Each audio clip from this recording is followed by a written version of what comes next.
All right, my clock says 8 o'clock p.m. Eastern, so I think we're going to go ahead and get started. Some more people may jump on, and that's fine. You're going to miss too much in the beginning. So welcome to What Are Core Words Anyway, Part 1. My name is Brittany Toney, and I am an assistive technology consultant for Saltillo and a speech language pathologist. So welcome, so glad that you are joining me this evening. Can everyone hear me okay? Just want to make sure. You can type yes in the chat window there. Thank you, Megan, thank you. I don't have a moderator with me this evening, so it helps. I know I'm heard, thanks. Okay, so just some background about the presentation and then as well as myself. This presentation will focus exclusively on Saltillo products, applications, and will not include information regarding other similar or related products and applications.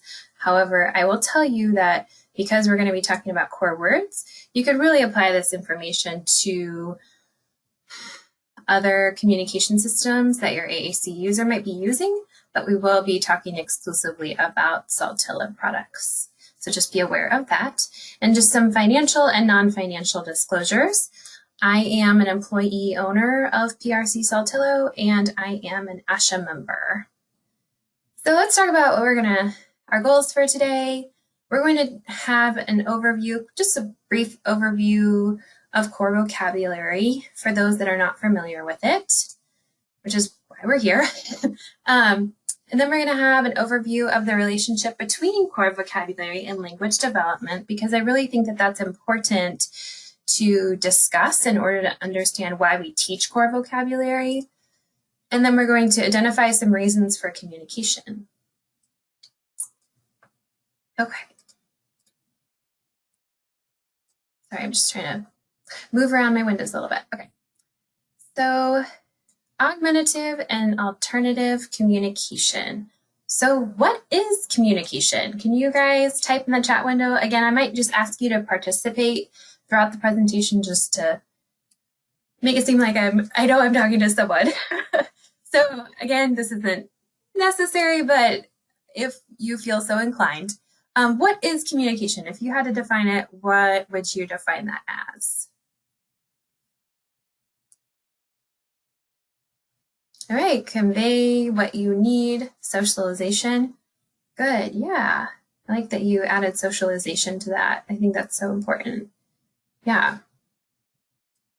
Awesome. Ability to get your point across. Yep. Exchange info between two partners. Yes. Good, thank you. Yeah, so verbal or non-verbal means of expressing wants and needs. Yeah. A way to express yourself, connecting with others. Great. Thank you all. Okay, so we're going to put a focus, when we talk about AAC, we're going to put focus on the C, right? That communication. Communication is so much more than wants and needs. As you guys pointed out, it's many more things. We already talked about what communication is. Through speech, gestures, signs, body language, facial expressions, writing, and AAC. This is all communication.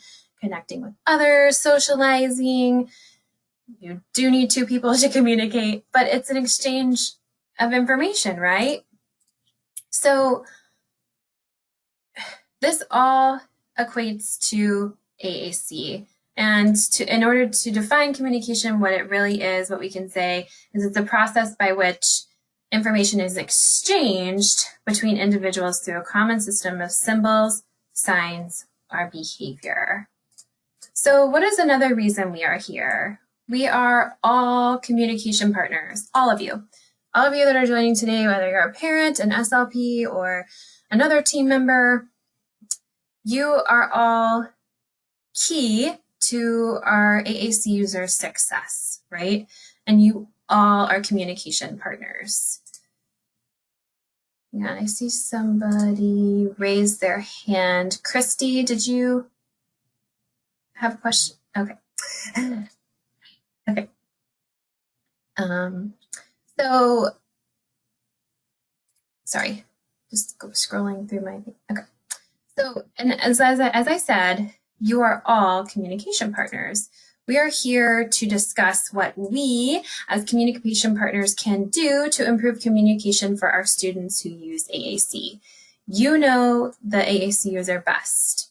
So we're going to talk about how we can, as the communication partner, continue to learn how to help our AAC user communicate. Okay, so what are some, I'm going to ask you to participate again. What are some reasons for communication? Why do we communicate? You kind of already alluded to this a little bit in terms of it's an exchange of communication.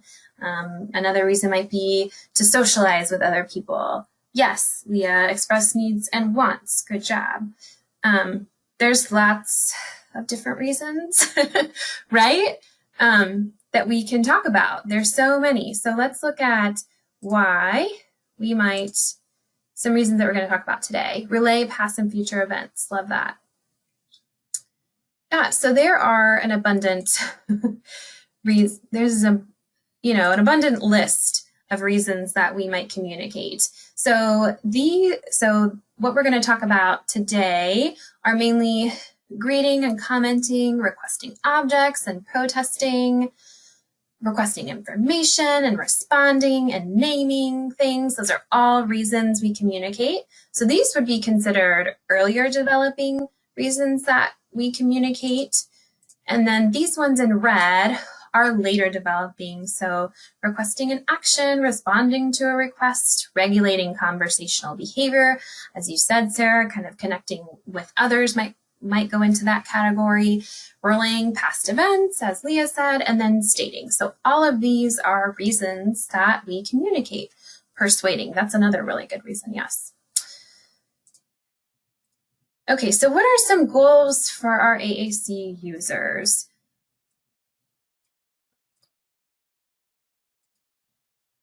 Learn cause and effect. Communicate with peers and adults. Learn language. We don't just want to teach them words. We actually want to teach them language, right? That's, as we teach verbal children language, we also need to teach our nonverbal children language. So just because they're using a device doesn't mean they can't learn language. So that's an important one. Initiate, not respond, not just respond anyway. So we want them to initiate. We don't want them always to be responding to us. We want them to initiate the conversation. We don't want them to be dependent on us asking them a question or commenting on something for them to start talking using their device. We want them to be able to initiate that conversation with others, and not just with adults, but also with peers. That goes into the next point, which is making friends. That's so important for AAC users to make friends. Again, making friends, and that also goes into social skills. So we want them to learn social skills. I think that's something that that's not taught as often enough to our kids who use AAC, but it's so important to teach social skills to those kiddos as well. And then we want them to learn educational content. So are they able to access the curriculum using their AAC device? That's important as well. And then participating in class or the workplace, depending on how old they are, and beyond high school, what are they going to be doing? So also extremely important. But above all, we want them to gain independence and say what they want to say, not what we want them to say. So that's really kind of the heart of what we're achieving with our AAC users, is that independence with communication.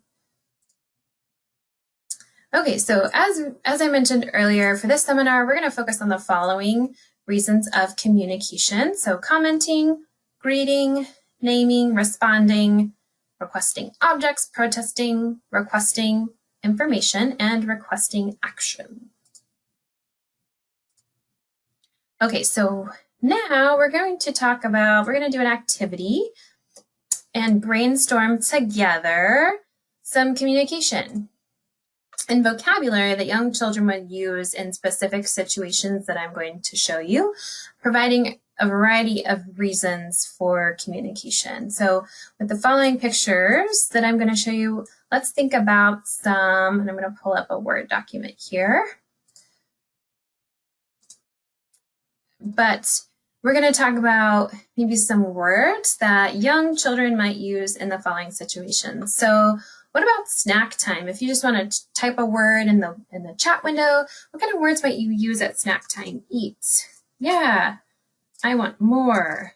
Want. Give me. Yes, good. All right, good. Okay. Wow, you guys are on it. Help. I like it. Okay, what about reading? You guys are so fast. Turn. Good. Turn page. Yes. Turn. More. I don't know why that's pink. Next. Oh, I like that. See, open. Yeah. Look. Yes. You put look with see. Love that. Who? Yeah, who's in the book? Yeah, good. Stop. Yeah, that's a good one. Most powerful word you can teach a kid is stop or no or don't, in my opinion. So powerful. Being able to protest is huge. Okay, what about, okay, so we got those down. The next thing I'm going to do is release another poll, and we're going to pick an activity together. So what activity should we choose? And I have 3 here for you to choose from. What should we talk about next? Should we talk about playing outside, bedtime routine, watch a video or movie? What do you guys think? And then we'll think of some vocabulary words that might go along with that activity. Ooh, it's kind of close.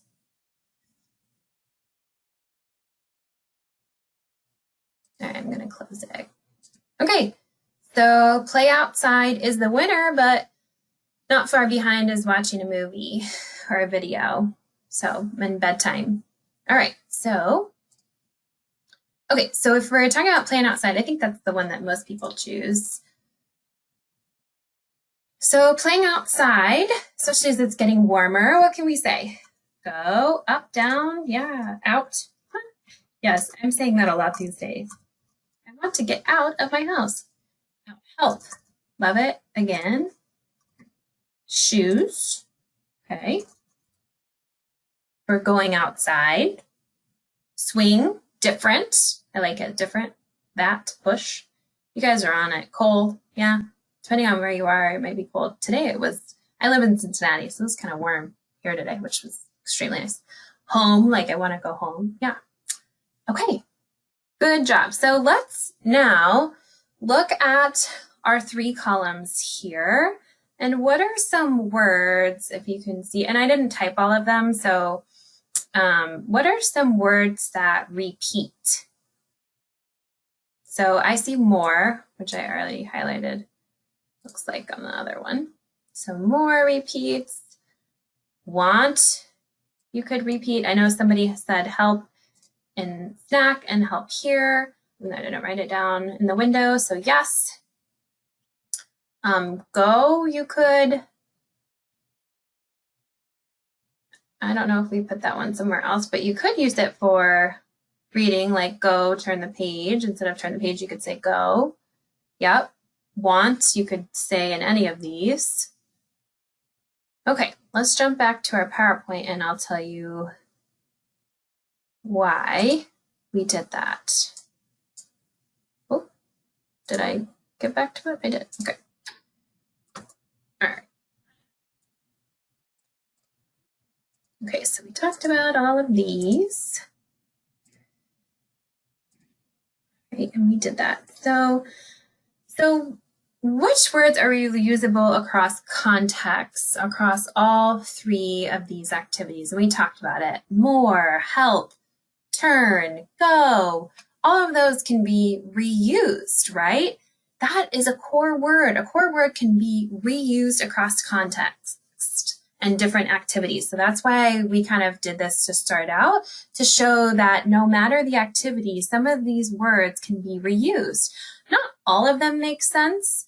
You know, maybe if you were making a snack, you could say out of the bag, but maybe reading a book, you may not be able to say out unless you want out of the chair, I guess you could say that. So there's lots of ways that you can reuse those words, and think of different ways that you can reuse just even a simple word like out, or help, or want, or more.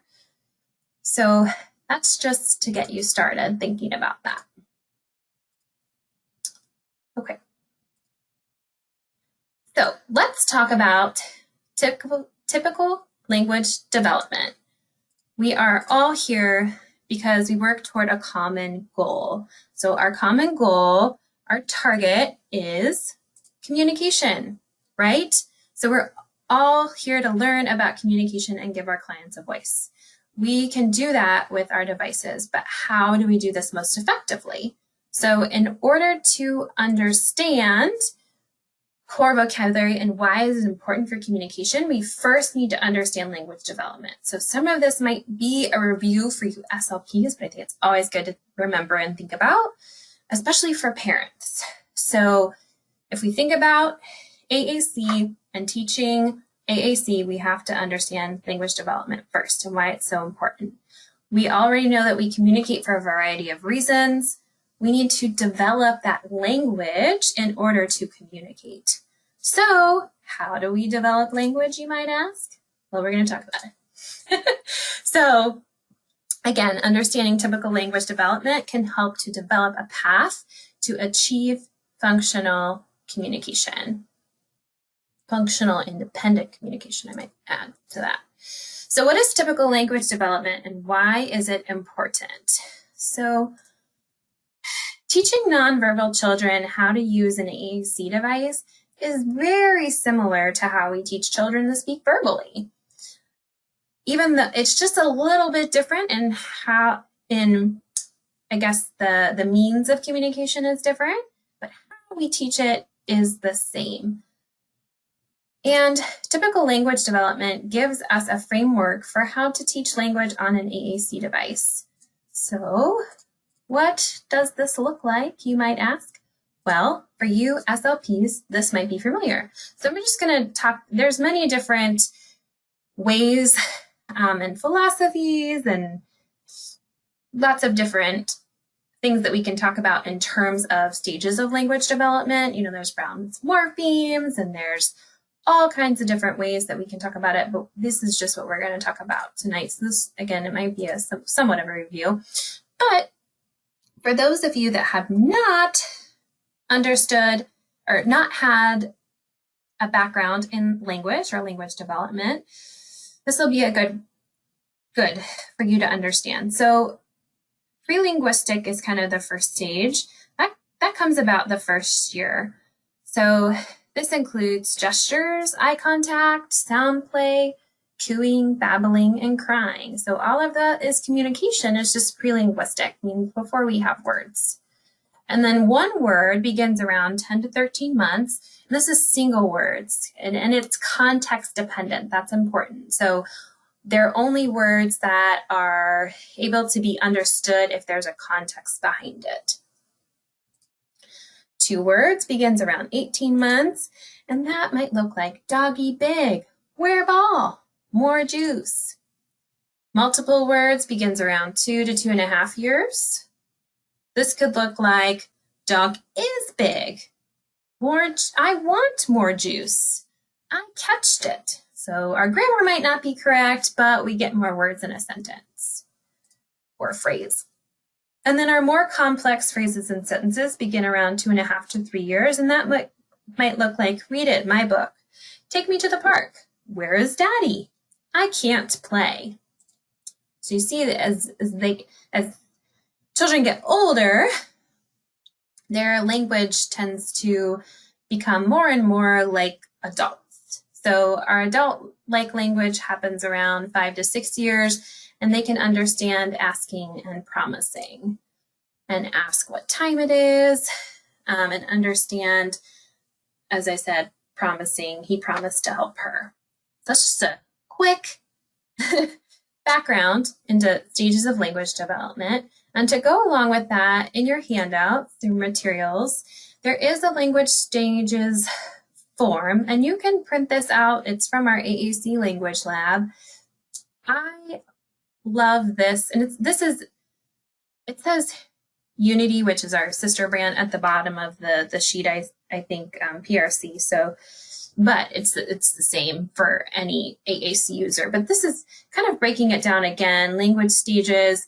I like this handout because I think it really breaks down what each of those stages are, maybe a description of that stage, and then expected outcome. So I think this is really great for you SLPs to hand to families, to teachers or paraprofessionals or OTs or PTs or anyone really on the team, just to help them understand maybe what language stage your AAC user is in, and then how we can kind of get to that next stage. So I often used to circle what stage the kiddo was in that I worked with, and just write their name at the top and then circle which stage, and then kind of maybe putting an arrow to what stage we were going to, if that makes sense. So this is just a nice handout. I think it explains language stages pretty well.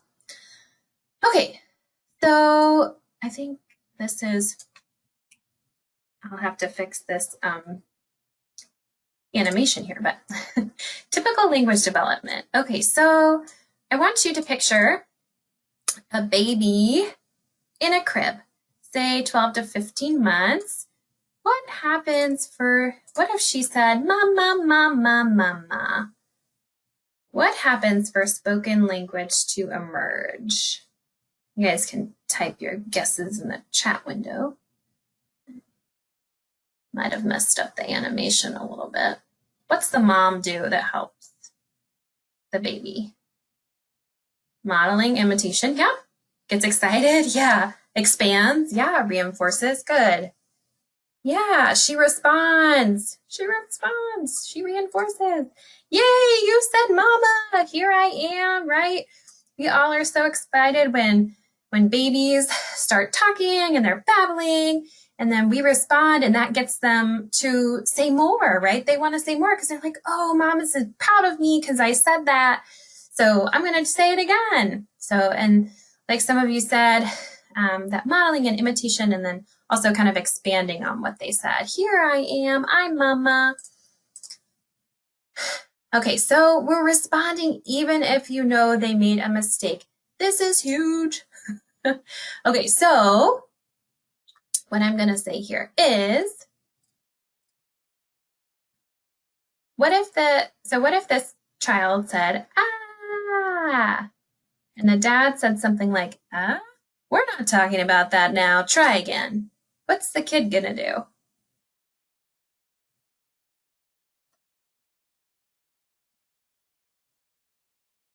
Not repeat, yeah. Say ah or shut down, yes. Good. Stop trying, yeah, we're gonna stop trying. They're like, oh, I don't know what to say. Dad just shot me down. He said try again, and I don't know what to try because I don't know what I'm supposed to be saying. Rather, if he said something like, up, let's throw the ball up. So if he responded to that mistake and said, what about this word instead? Maybe you're trying to say up, let's throw the ball up. Maybe the child would try that again and say it better, right? Or, on, the fan is on. So again, that child's, maybe their babbling will change a little bit if dad says on versus try again, right? So it's so important to respond even if you know they made a mistake. I often use the example, I worked with a young man who used an AAC device. This is why this is going to be, I think I use this example later. So we'll get there. Okay. Keep that in mind. So if you know they made a mistake, respond. Okay. Otherwise, they're going to stop trying. Okay, so what are our takeaways from typical language development? We want to encourage those verbalizations, right? Respond to all verbalizations, even if we know they made a mistake. And then we're going to shape vocalizations into words. But how do we shape a vocalization on an AAC device? We're going to talk about this too. And then we expand on utterances. So like someone said before, so like the dad said, on, the fan is on. So he kind of added to that verbalization there. Okay, so what can we use to aim for the target? Core vocabulary. Ta-da! Surprise. Okay, so for those of you that are not familiar with what core vocabulary is, it is a small set of commonly used words that support communication and language learning. So core vocabulary is reusable across contexts, which is what makes it so easy to teach. Leah, but what happens in structured setting when you're trying to teach but child is self-directed and going to other page? Is it okay to respond and say, I know you want to, but now we're talking about, let's stay focused? That's a great question, Leah. Do you mind if I answer that at the end? Because I'd like to discuss that. Okay, yeah, I'll remember. I'll scroll back up. Okay, yeah, I think that's an awesome question. I get that question a lot. Okay, so core vocabulary is about 80% of the words that we say every day. Can you believe that? That's a lot of words. So 80% of the words that I am saying right now are core vocabulary. It's about 200 to 400 words every day. And the cool thing about core vocabulary is that it is the same across gender, age, topic, setting, ability. So the word more means the same to me, my brother, grandma, grandpa, at the grocery store, at home. So that is core vocabulary. What classes are included in core vocabulary? So many. Pronouns, verbs, adjectives, questions, interjections, prepositions, and adverbs. What do you notice that's missing? Anybody? Nouns, right, nouns, they're missing. What do you call a noun? Well, we call that in the AAC world, we call that fringe vocabulary. So fringe vocabulary is more specific than core vocabulary. It may be different for different people. So for example, Cheetos are my favorite snack, so I'm gonna have that on my AAC device, but my friend Joe doesn't like Cheetos, so he's not gonna have that on his device. He actually despises Cheetos, so we're not gonna put that on there at all. That means Cheetos mean something different for me than they do for Joe. And fringe vocabulary are mostly nouns. So nouns, again, were not listed on the previous slide, and only 20% of the words we use are fringe vocabulary. So compared to the 80% core and 20% fringe. So what words might make up your fringe vocabulary? So I like to use the example of Disney World. Haven't been there with my kids yet. They're still kind of young, but if we were to go to Disney World, that would have a lot of fringe vocabulary, right? You don't go to, unless you live in Orlando, Florida, which some of you might, you probably don't go to Disney World every day or even every week for that matter. Maybe not even every month, right? It's something you go to, maybe once every couple years. And so a lot of those words that you'll use at Disney World would be fringe vocabulary. So words like castle, princess, Mickey, Rapunzel, all of those are fringe vocabulary that are very specific to Disney World, right? Unless, I will say, if your kiddo really likes Mickey Mouse, that might be part of his core. He loves talking about Mickey Mouse. Great, add it to his device. We want him to be talking about Mickey Mouse because he loves him. That might be what we would call like personal fringe. So something that they talk about a lot, like a show or a specific toy or something like that. We definitely want them to have the ability to use that on their device and talk about it. So why do we use and teach core? It's flexible. As I mentioned before, it's usable across many contexts and age and gender. It allows for spontaneous novel utterance generation.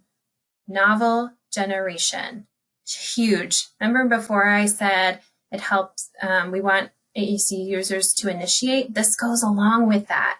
We want them to be able to generate their own thoughts and words and initiate.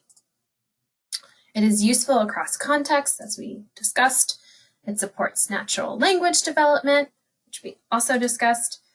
It supports a variety of communicative functions. So a word like no is a core word. That's protesting.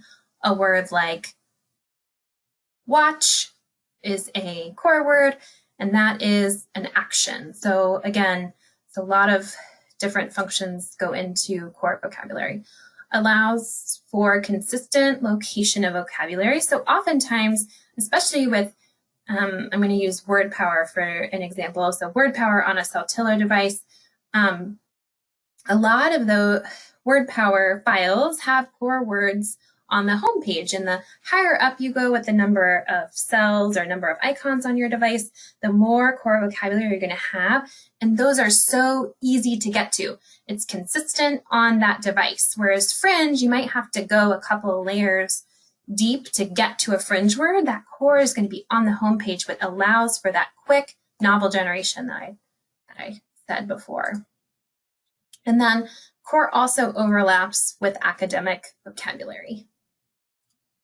And it supports literacy. A lot of those core words, if you take a look at your AAC Users home screen next time, and just look at how many words are on there that we often teach, say, from the Dolch sight word list or something like that. I know my daughter is in kindergarten right now, and a lot of those words that she's learning how to read are on our devices on the home page. Okay, so I'm not going to go through these, but these are just some characteristics of core vocabulary versus Fringe. So we kind of talked about this. Core words, there's high frequency of use, about 80% of the time. Fringe, low frequency, only 20% of the time. And then, as I mentioned, core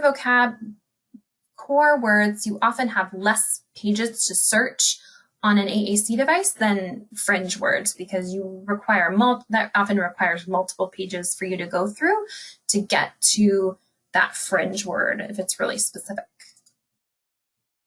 Okay, so now let's look at, we talked about language development. I just wanted you guys to get an idea of, again, kind of reiterating the importance of core vocabulary. So if we're talking about typical toddler vocabulary and language, all of these words here are core, and 96% of the total words used by toddlers this is a study done by Mira Banaji, and 96% of the words used by these toddlers were core words. That's crazy.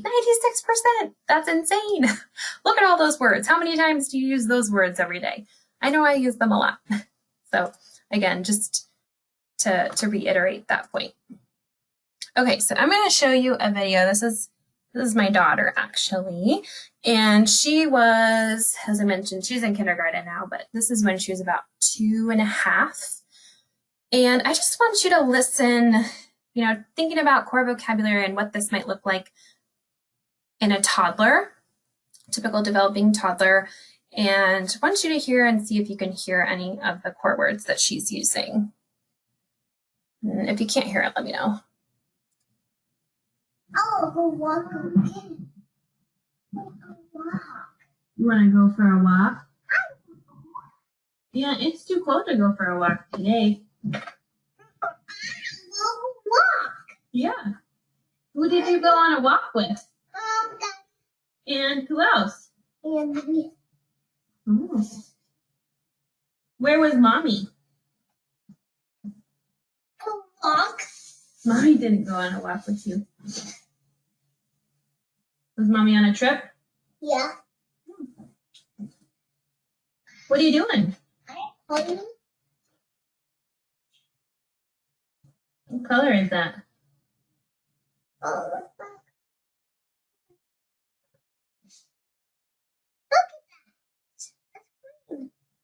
I see it.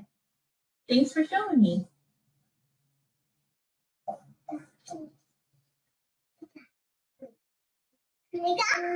I like it, yes.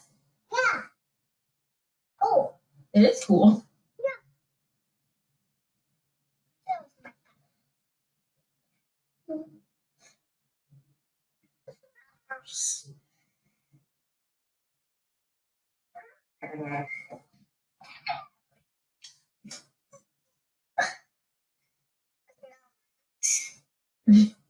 Doesn't work. Yeah. Did you get it? Yeah. Okay. Okay. So if you could hear, what are some of the core words that she was using? Go, yeah. Yes, I walk. Good. Yeah, go walk and walk. Yeah, yeah. Like, I think she said cool, which is really funny. So let's look at, so this is just her transcript. Yes, I'm a speech pathologist, and so I took a transcript, of course I did, of my daughter's speech. So these are the core words that she's using. In red are all core words. That's a lot of what she said in that quick 2-minute clip, right? That's a lot. And so just to hash out, it's not quite 80% just because it was a shorter sample, but as you notice, 75% of that was core and 25% was fringe. Okay, so what now? So if you sat down in front of a piano, could you play it? Maybe some of you could. I can play a couple songs, but that's near here nor there. So how do we use this knowledge of core words to teach our kids to use AAC? So now that I've equipped you with that background, how do we use this information? So if we're talking about learning, we need to talk about learning the language. So yes, modeling, yes, Leah. So learning a new language involves listening, absorbing, and speaking, right? We can't just go learn a new language in a day. We have to listen to it, absorb it, and speak it. I speak some Spanish, and it wasn't until I took it all throughout high school and college, and it wasn't until I actually went to Spain and lived there did I really absorb that language and learn to speak it better than I did. So with AAC, it's the same thing. We must learn to speak their language, but how? So as you mentioned, Leah, aided language input, also known as modeling. So these terms, you'll hear them used interchangeably. So parents, if your SLP says aided language input, or modeling, it's the same thing. So really it just means demonstrating words on their device. That's kind of the layman's terms of this. It's nothing fancy, but so really what we do is highlight symbols on the AAC system as they interact verbally with the person using AAC, with the ultimate goal to teach language. So we really help children understand what symbols mean by modeling them in context. So we're going to look at another video, and it's a little bit louder, so I'm going to turn it down. This is by Chris Bouguet, and I think it's a really good representation of modeling and aided language input.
gave you just a quick overview. I really like that video, how it illustrates how it's so important to model on a child's device in order to help them learn to communicate. We can't just model verbally like as we would for a verbal child. So to kind of go along with that, language modeling to verbal children, if we often model, so for children who are verbal, we often model language to help them learn language, right? But if we do this for kids who use AAC, we see those, so many times we see those needing a communication system abandoning the device. So if we speak verbally to a child who uses AAC, they often abandon the device or they're not communicating. One reason is that because we are speaking different languages, right? We're speaking verbally, they're using a device, those are different languages. So we need to model the language the child is expected to learn. So language in equals language out. So we model on the device as we're speaking to them verbally. They, in turn, use their words that they just heard you say on their device and saw you model, and then they learn the language and can communicate. So let's talk about communication partners, because communication partners are so important you have such an important role in the journey of a person who uses AAC. So who should use aided language input? And everyone. Everyone who interacts with the AAC user should use the device to demonstrate or show the child where those icons or symbols or words or language is located on the device. So that includes classmates, teachers, grandmas, grandpas, SLPs, the spouse, if they have a spouse, parents, paraprofessionals, the coach, anybody, police officer, whoever it is, right? So this is so important because 8 out of 10 most frequently reported reasons for device abandonment are related to partner training and support issues. And this is from a study from 2006. And so it's so important that you all are here today to learn more about how to be a better communication partner, because the role of communication partners is crucial for achieving positive outcomes for people who use AAC. So let's talk about some common traits of communication partners. I'm not saying this is you, but it was me and sometimes still is me. So we take most of the turns for a person who uses AAC, if we're their communication partner, we are the ones taking most of the turns. We ask mostly yes and no questions. We frequently interrupt them. And we focus on the technology, like where things are located, how to operate it, versus on the person, and then provide limited opportunities for them to communicate. Common traits of people who use AAC: they are passive. There's limited initiation. As I mentioned before, I think we often ask a question or comment, and that is their cue to respond, but they're not the ones really initiating. They know more than they can actually say, right? That's often true. They respond only in obligatory contexts. They communicate for a limited number of reasons. So maybe they're only communicating to request, or maybe they're only communicating to protest. And then they often have or use restricted grammar. So their grammar isn't always using morphemes or all of those other wonderful things that us SLPs learned about in graduate school. So if we want to change the common traits of people who use AAC, we need to first change the communication partners. But how? How do we change? So instead of these, which I X'd out, we want to wait, and we're going to go into each of these. Wait and look expectantly. Ask open-ended questions.